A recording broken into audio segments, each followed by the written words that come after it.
Welcome back to another day of my life. Kalimpong সিরিজের এটা হচ্ছে ডে 3। তো এখন সকাল হয়ে গেছে, এখন 7টা বাজে। এখানে ভুটুন ঘুমাচ্ছে, সুব্রত ফ্রেশ হতে গেছে, আমি ফ্রেশ হয়েছি বাট স্নান করিনি, স্নানটা করব। তো সুব্রত স্নান টান করে আসুক, আমি একেবারে স্নান করে নেবো, কারণ ব্রেকফাস্ট সেরে আমরা 10টা থেকে 10:15টার মধ্যে বেরিয়ে যাব। এখনও পর্যন্ত ভালো ওয়েদার, এখনও পর্যন্ত তোমার এখন যা অবস্থা তাতে কুয়াশাটা আছে, বাট আস্তে আস্তে রোদটা উঠছে, ক্লিয়ার আছে। বাট ক্লিয়ার মানে আমি বলবো যে মানে ওই ক্লাউডি ব্যাপারটা নেই, যার জন্য এমনি ঠিক আছে, রোদ উঠছে, দেখা যাক।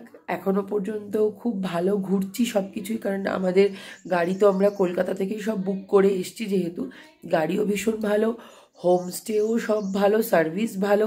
কারণ কালকে আমাদের একটু একটা প্রবলেম হয়েছিল, বাট সেটার সাথে সাথে ওরা সলভ করে দিয়েছে, তাতে কোনো অসুবিধা হয়নি, যার জন্য আমি ওটা কমপ্লেনের মধ্যে ধরবো না। যাই হোক, এমনি সব ঠিকঠাক। এখন আমাদের মর্নিং টিও এসে গেছে, দেখো। সুব্রত লিকার চা, আমার দুধ চা আর চিনি দিয়েছে সেপারেট করে, যার যেরম রিকোয়ারমেন্ট সে সেরম নেবে। আর আমার তো অ্যাজ ইউজুয়াল মানে ঠান্ডায় নাক ফাক বন্ধ হয়ে যায়, সেই একই অবস্থা। তো চলো কাজকর্ম সারি, রেডি হই, তারপরে এগুলো একটুখানি গুছিয়ে, কারণ আজকে আমাদের রিটার্ন আছে, আজকে আমাদের রিটার্ন টিকিট আছে বিকেলবেলা। তো সেজন্য চলো রেডি হই, তারপর তোমাদের সাথে সব শেয়ার করছি। বাড়িতে তো একসাথে চা খাওয়ার সময় হয় না দুজনের, তো এখানে এসেই বসেছি দুজনেতে। ভালো ঠান্ডা হয়ে গেছে, দিয়ে গেছে অনেকক্ষণ, তুমি তো এলে এই মাত্র। চাটা ভালো করে আদা দিয়ে করে, আদা দেওয়া। তো এই যে আমরা দুজন চা খাচ্ছি, যেটা বাড়িতে আমাদের কোনোদিনই হয় না আর কি, দুজনের ওরমভাবে সেম টাইম হয় না ওইভাবে। তো যাই হোক, একজন ঘুমাচ্ছে, ঘুমাক, আমরা রেডি হই, তারপর ওকে ডাকবো, কারণ আমার লাগেজও প্যাক করতে হবে। এমনি গুছিয়ে রেখেছি মোটামুটি, লাস্ট যা বেডশিট একটু নিয়ে এসেছিলাম ওগুলো ঢোকাবো আর কি। যাই হোক, চলো চাটা দুজনে খাই, খেয়ে দে, তারপর রেডি ফেডি হয়ে তারপর তোমার সাথে কথা বলবো। আমরা মোটামুটি রেডি হয়ে গিয়েছি, আমি রেডি হয়ে গিয়েছি, সুব্রত জাস্ট জামা প্যান্টটা পরবে, বাবিকে রেডি করাবো, এখনও খাচ্ছে। আমাদের ব্রেকফাস্টটা আসছে, ওরটা শুধু দিয়ে গেছে এই যে রুটি আর সাদা আলুর তরকারি, তো খাচ্ছে, তারপরে আমি দেখাবো আমি কি পড়েছি আজকে, এটা দেখাবো তারপরে। যাই হোক, চলো ব্রেকফাস্টটা করি, আসুক আগে আমাদেরগুলো, ও খাচ্ছে, খাক, তারপর তোমাদেরকে দেখাচ্ছি। আমি কোথাও গেলে 3-4টে প্রোডাক্ট নিয়ে যাই এবং সেটা দিয়েই ফুল ফেস মেকআপটা করার চেষ্টা করি। আর পাহাড়ে গেলে একটা মজা হচ্ছে যে তোমার মেকআপের কোনো কিছুই অসুবিধা হবে না, ক্র্যাক হবে না, সোয়েটিং হবে না, কিছুই হবে না। তো তোমাদের সাথে গল্প করতে করতে আমরা কালিম্পং সায়েন্স সেন্টারের দিকে চলেও এসেছি। সুব্রত টিকিট কেটে নিয়েছে, পার্কিংয়ের একটা আলাদা টিকিট কেটেছে। তো যাই হোক, চলো ভেতরে গিয়ে তোমাদেরকে দেখাচ্ছি। আমাদের হোমস্টেটা হচ্ছে কালিম্পং সায়েন্স সেন্টার থেকে ঠিক 7 থেকে 8 মিনিট, তো সেজন্য বেশিক্ষণ লাগেনি আসতে। তো আমরা এখানে এসে গেছি। তো আমরা এখন এসেছি হচ্ছে কালিম্পং সায়েন্স মিউজিয়ামে, সায়েন্স সেন্টার। চলো, এটা কিন্তু মানডে ক্লোজ থাকে, আজকে টিউসডে, ওই জন্য আজকে আমরা এসেছি।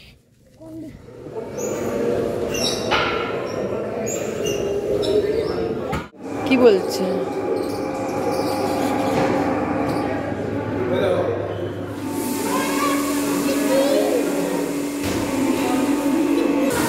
Infinity well. আমরা এখন এখানে ভেতরে ঘুরে এখন যাচ্ছি হচ্ছে 3D ডাইনোসর শো দেখতে।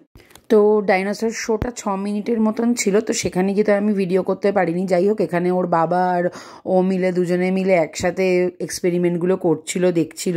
যাই হোক, চলো আমরা একটু এদিক ওদিক ঘুরে দেখি, চলো তারপরে তোমাদের সাথে দেখা করছি। কালিম্পং সায়েন্স সেন্টারটা হচ্ছে আমাদের এখানকার সায়েন্স সিটির মতনই, তবে আমাদের সায়েন্স সিটিটা আরও অনেক বড় এরিয়া নিয়ে, তো এটা খুব বিশাল বড় না, কিন্তু যাই হোক তাও ভালো লাগছিল দেখতে। তারপরে একটা ভেতর দিকে একটা পার্কের মতো ছিল, সেটাও আমরা একটু ঘুরে দেখলাম, ওখান থেকেও কিছু ভিউ দেখা যায়, তো সেগুলো দেখলাম। দেখে তারপরে এখান থেকে আমরা রওনা দেবো হচ্ছে ঋষভের পথে। তো চলো যাই। এখানে দেখো কি সুন্দর মেঘগুলো ভেসে ভেসে যাচ্ছে, খুব সুন্দর লাগছিল দেখতে, তাই জন্য আমি এই জায়গাটা একটু ঘুরে ঘুরে দেখছিলাম আমরা দাঁড়িয়ে, বেশ ভালো লাগছিল। আমাদের তো সায়েন্স সেন্টার ঘুরে দেখা হয়ে গেল। এবার আমরা সায়েন্স সেন্টার থেকে বেরিয়ে যাচ্ছি, বেরিয়ে ঋষভের পথে রওনা দেবো। তো ঋষভের পথে যেতে আমাদের এর মাঝেই কতগুলো মনেস্ট্রি পড়েছে, ছোট ছোট হয় না, যেরকম আমাদের ধরো এখানকার লোকাল মন্দির টাইপের, ছোটোখাটো যে মন্দির আশ্রম টাইপের হয় ওরকম। তো সেগুলো বন্ধ ছিল যদিও, তো তবুও আমরা বাইরে থেকে বেশ দেখলাম, ফটো টটো তুললাম। আর তারপরে এসে দাঁড়ালাম হচ্ছে হনুমান মন্দিরে। তো হনুমান মন্দিরের সামনেও দাঁড়ালাম, দাঁড়িয়ে কিছুক্ষণ দাঁড়িয়ে ফটো টটো তুললাম আমরা।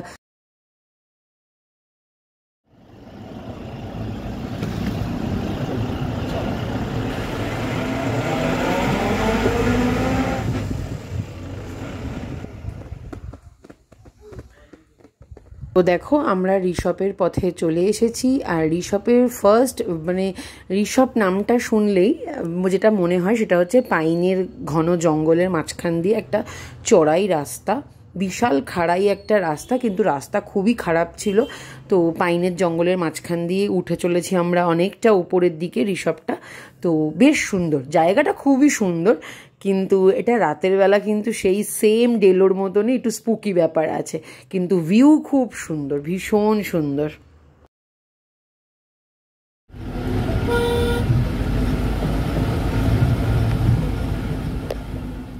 তো এইভাবেই খাড়াই রাস্তা আর পাইনের জঙ্গলের মাঝখান দিয়ে অনেকটা উঁচুতে উঠতে উঠতে আমরা পৌঁছে গেলাম আই লাভ ঋষভ পয়েন্টে। তো চলো এই ঋষভের এই ভিউ পয়েন্টে একটু ঘুরে দেখা যাক। ঋষভ হলো একটা ছোট্ট গ্রাম, যেখান থেকে ভীষণ সুন্দর ভিউ পাওয়া যায়। আর এখানে ছোট ছোট হোমস্টে আছে, চাইলে এখানেও মানুষ এসে স্টে করতে পারে। তো আমরা গ্রামটাও একটু এদিক ওদিক ঘুরে দেখলাম, তারপরে এখান থেকে ভিউটাও দেখলাম। কিন্তু যদিও সেদিনকে সেরকম কিছু দেখা যাচ্ছিল না, যেহেতু চারিদিকে কুয়াশা ছিল সেই জন্য, কিন্তু তাও সুন্দর লাগছিল। তো এবার আমাদের ঋষভও ঘুরে দেখা হয়ে গেল। এবার আমাদের সমতলে নামার পালা। আবার সেই একইভাবে পাহাড়ি আঁকাবাঁকা রাস্তা ধরে আমাদের গাড়ি ছুটতে শুরু করলো। এইবার আর সেই মনে আনন্দটা নেই, এবার আবার বাড়ি ফেরার পালা। তো চলো আবার এই ভিউগুলো এনজয় করতে করতে আমরা এবার একটু নিচের দিকে নামবো। এখনও আমাদের একটা স্পট দেখা বাকি আছে। যাওয়ার দিন বললাম না তোমাদেরকে যে পাঁপড় খেতিটা দেখা বাকি আছে। তো চলো একেবারে পাঁপড় খেতিতে গিয়ে দেখা হচ্ছে।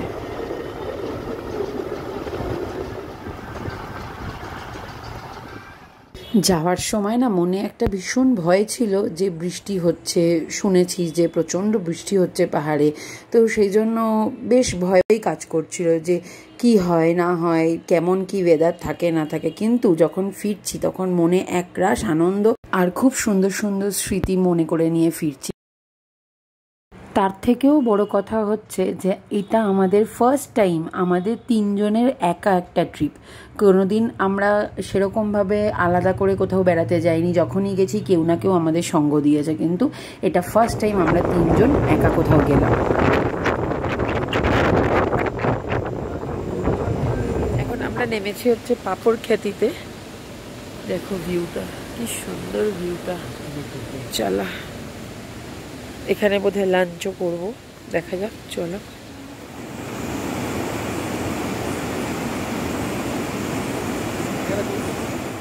আমরা পাঁপড় খেতিতেই লাঞ্চ করলাম। লাঞ্চ সেরে আবার সমতলের উদ্দেশ্যে রওনা দেওয়া। দেখতেই পাচ্ছ যাওয়ার দিন যে চা বাগানগুলো দেখিয়েছিলাম আজকেও সেই একই চা বাগান, কিন্তু মনে সেই উত্তেজনা বা উদ্দীপনাটা আজকে আর নেই, কারণ আবার যে বাড়ি ফেরার পালা। এই করতে করতে এইভাবে আবার সেই পাহাড়ি রাস্তা ছাড়িয়ে সমতলের দিকে চলে আসলাম। আমরা বড়, আমাদের তো মন খারাপই, আর একজনেরও দেখো মনটা খারাপ, দেখেই বোঝা যাচ্ছে মন খারাপ। তো আমাদের নিউম্যাল জাংশন থেকেই ট্রেন ছিল কাঞ্চনকন্যা 13150। তো আমি তো এই ড্রেসটা পরেছিলাম, কিন্তু ট্রেনে যেহেতু ভীষণ আনকমফোর্টেবল লাগবে বলে আমি আবার এই ড্রেসটা চেঞ্জ করে একটা কুর্তি পরে নিয়েছিলাম। তো চলো ট্রেনে উঠি, তারপর তোমাদেরকে দেখাচ্ছি।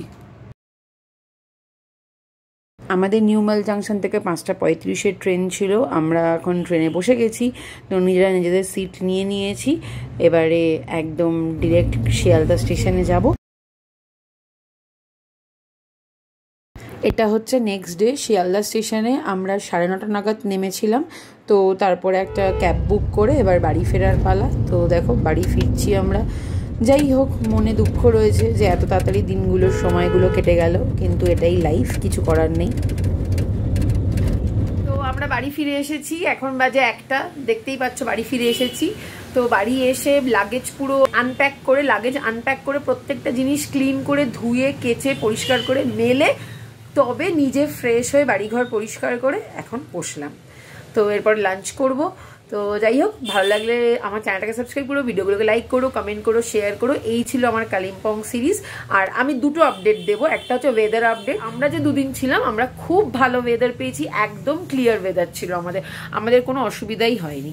তো যাই হোক, আর একটা আপডেট যেটা হচ্ছে সায়েন্স মিউজিয়াম, সায়েন্স সেন্টার সম্পর্কে, সেটা হচ্ছে মানডে বন্ধ থাকে সায়েন্স সেন্টারটা। এটা আমি এখনো পর্যন্ত যে কটা আমি কালিম্পং ব্লগ দেখেছি, আমি এখনো পর্যন্ত দেখিনি কোথাও বলেছে, বাট আমার মনে হয় যেটা প্রত্যেকেরই জানা দরকার, সোমবার দিন সায়েন্স সেন্টার বন্ধ থাকে। আমি যদিও জানতাম না, আমার মামারা গিয়েছিল বলেই আমি সেটা জানতে পেরেছি। তো চলো, এই ছিল কালিম্পং সিরিজ। তো চলো, দেখা হচ্ছে অন্য কোনো দিন অন্য কোনো ব্লগে। ততক্ষণ সবাই সুস্থ থেকো, ভালো থেকো, বাই।